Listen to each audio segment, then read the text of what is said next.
Good morning बच्चों। कल हमने आप लोगों को बताए थे फिगर ऑफ स्पीच में सिम्बली और मेटाफर। ठीक है, अब अगला फिगर ऑफ स्पीच है पर्सोनिफिकेशन यानी कि मानवीकरण। देखिए पर्सोनिफिकेशन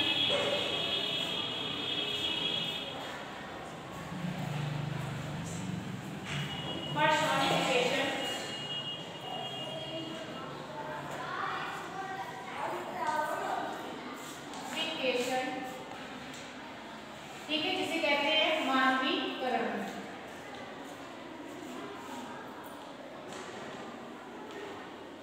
पर्सोनिफिकेशन यानी कि मानवीकरण अलंकार। ठीक है, इसकी परिभाषा होती है, देखिए in personification lifeless object and abstract ideas are through of as person having life. ठीक है, क्या कहेंगे, in personification lifeless object, in personification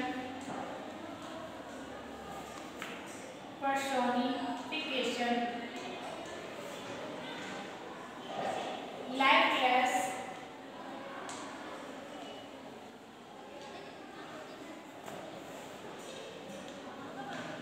object। ठीक है, इन personification lifeless object and abstract ideas are thought of and abstract ideas are thought of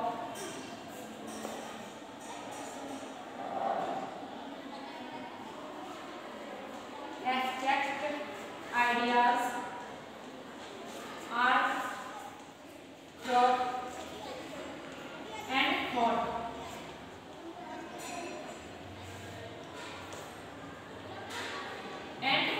ठीक है, abstract ideas and thoughts of as person having life, of as persons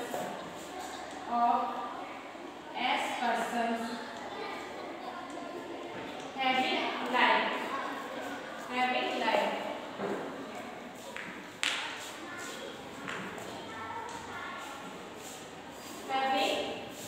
ठीक है, and personification lifeless object and abstract ideas and thought of as person having life।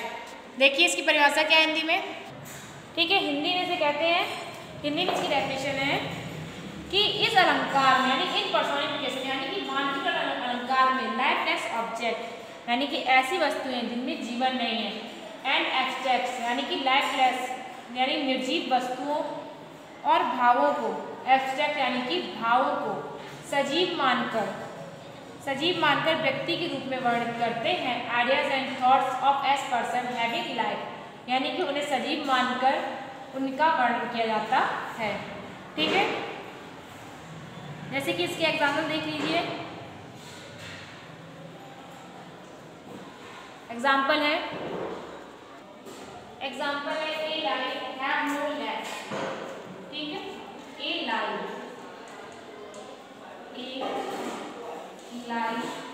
have no legs। ठीक है, जैसे ए लाई यानी कि ए झूठ के have no legs पैर नहीं होते हैं। ठीक है, झूठ के पैर नहीं होते हैं। अगला है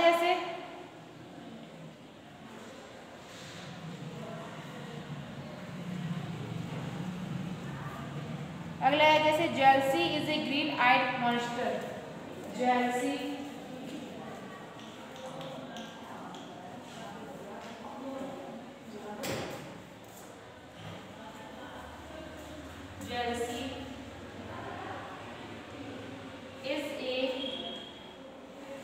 is green eyes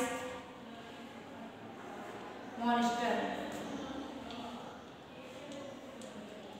ठीक है, jealousy is green eyes monster यानी कि जलन एक अंधी आंखों का ड्राकुला यानी कि मॉन्स्टर यानी कि जानवर होता है या मॉन्स्टर होता है। इसके बाद अगला देखिए, अगला है आपका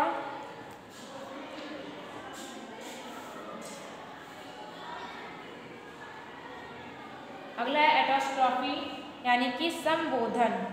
ठीक है, एटोस्ट्रॉफी यानी कि संबोधन, जैसे इसका नाम है संबोधन, तो उसी प्रकार इससे दिया गया है कि इसमें संबोधन, किसी को संबोधित करके बुलाया जाए या प्रदर्शित किया जाए, वहाँ पे होता है एपोस्ट्रोफी यानी कि संबोधन वाचक। देखिए अगला है एपोस्ट्रोफी।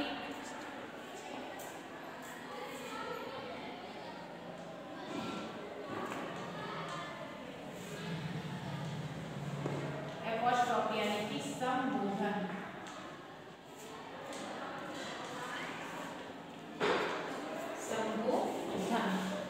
ठीक है, अगला देखिए, इसकी डेफिनेशन देखिए। An apostrophe is a direct address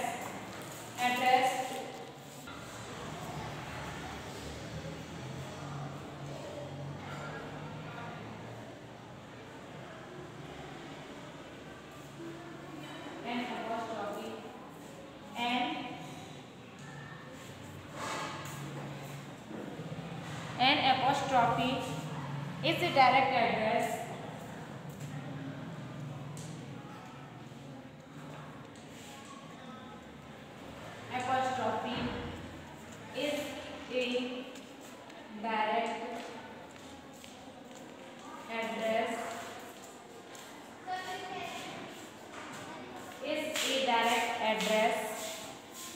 to the dead,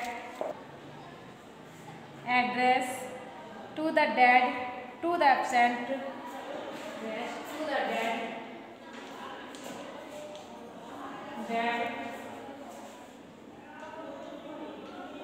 to the absence,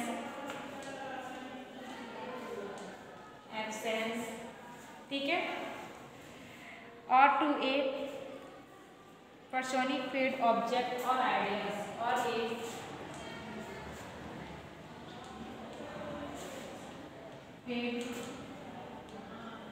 object and ideas।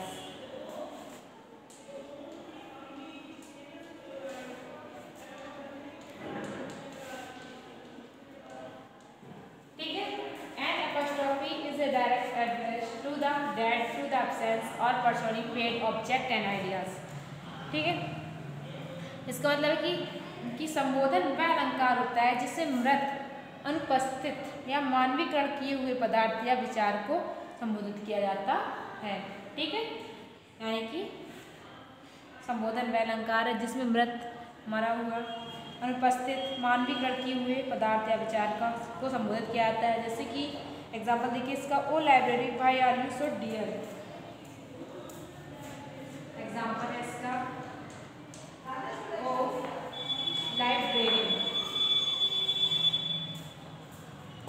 O library why are you so dear, why are you so dear, why are you so dear. ठीक है, भाई are you so dear यानी कि ओ library, अरे पुस्तकालय, भाई are you so dear, तुम इतने प्यारे क्यों हो।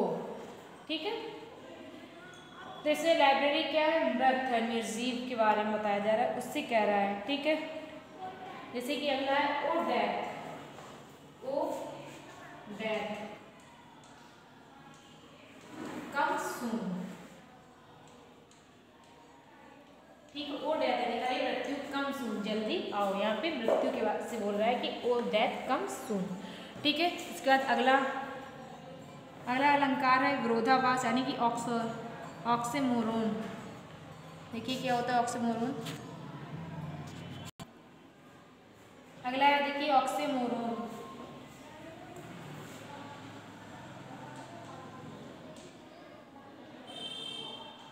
ऑक्सीमोरोन यानी कि विरोधाभास।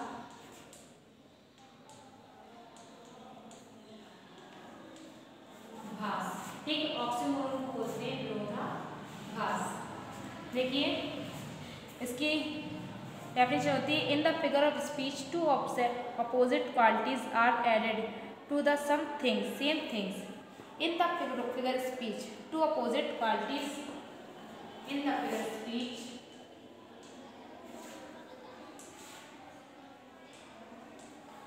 फिगर ऑफ स्पीच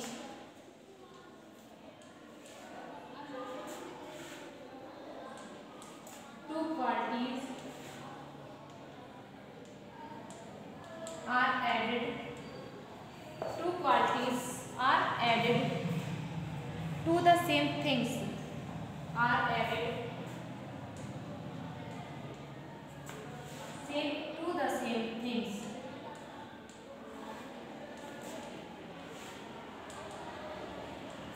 ठीक है। In the figure speech in the figure of speech यानी कि इस अलंकार में टू क्वालिटीज यानी दो गुण, दो परस्पर विरोधी गुणों को दिखाया जाता है। जैसे कि he is regularly irregular, he regularly irregular, he regularly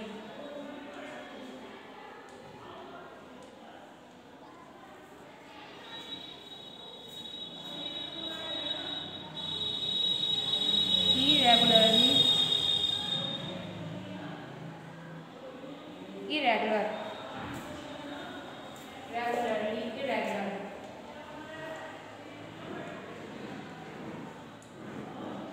regular यानी कि ही मीन्स वह रेगुलरली लगातार, इरेगुलर अनियमित है, वह लगातार अनियमित है। ठीक है। इसके बाद अगला है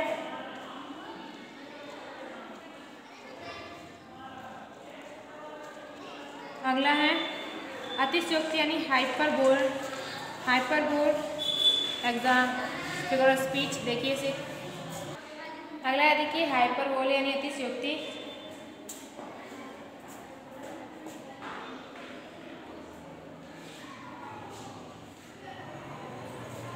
अतिशयोक्ति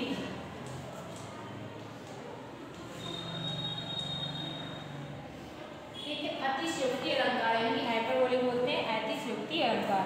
इसकी डेफिनेशन होती है in hyperbole things are shown and as greater और लेस, बेटर और वर्स। ठीक है। In hyperbole things are shown as greater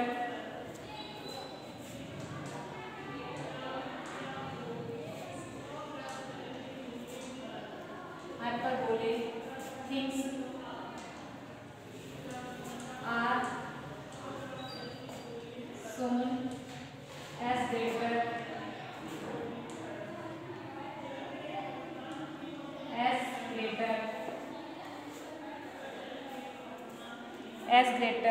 or less, better or worse, or less, better और worse, better or worse। ठीक है। then they really then they really are, then they really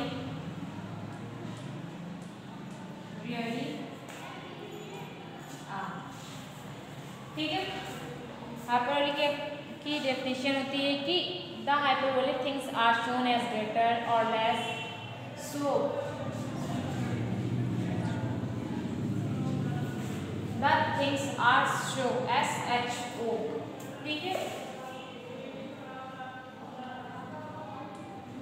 as greater और less, better verse,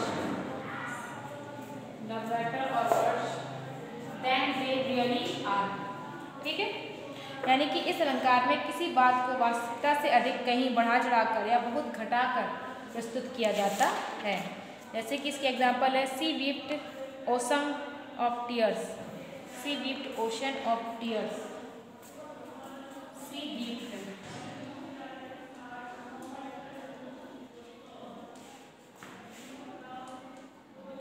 ocean of tear, यानी कि वह इंदा रोई की आंसू, ओशन यानी कि सागर, ऑफ टीयर यानी आंसुओं का समुद्र भर गया। ठीक है। उसके रोने से आंसुओं का समुद्र भर गया। ठीक है। अगला है जैसे reverse of blood flawed in the battle, river of blood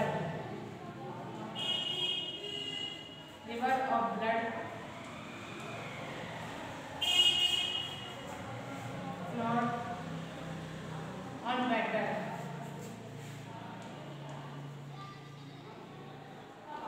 ठीक है। River of blood form battle यानी कि युद्ध में खून की नदियां बहने लगी, ठीक है, युद्ध में खून की नदियां बहने लगी। तो ये था हाइपरबोल यानी अतिशयोक्ति अलंकार। इसके बाद लास्ट अलंकार है ओनोमेटोपोशिया, ठीक है। अगला है ओनोमेटोपोशिया यानी कि ध्वनि सूचक अलंकार। देखिए जैसे ओनोमेटोपोशिया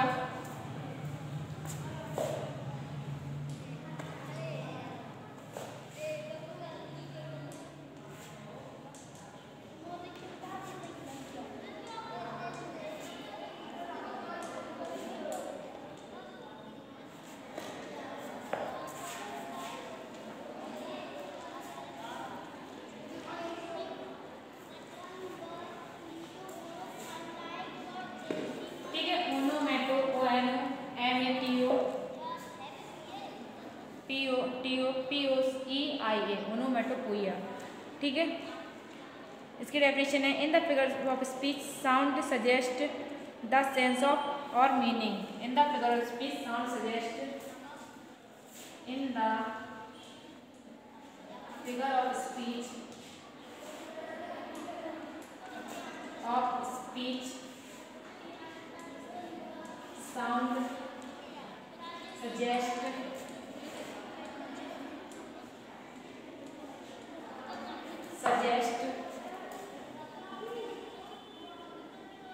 the sense or meaning, the sense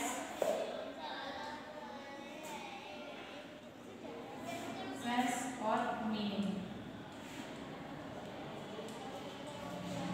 ठीक है। जैसे इसका नाम है ध्वनि सूचक, तो इसकी डेफिनेशन भी इसी प्रकार है in the figure of speech यानी इस अलंकार में साउंड और सजेस्ट यानी कि इस अलंकार में शब्द आवाज से अर्थ का ज्ञान लगाया जाता है, ठीक है। सब्जेक्ट साउंड सजेस्ट यानी साउंड से यानी ध्वनि से शब्दों का और उनकी मीनिंग यानी उनके अर्थ को अनुमान लगाया जाता है, ठीक है। एग्जाम्पल ऐसे वॉवल ऑन द ट्वेल, जैसे बीज हम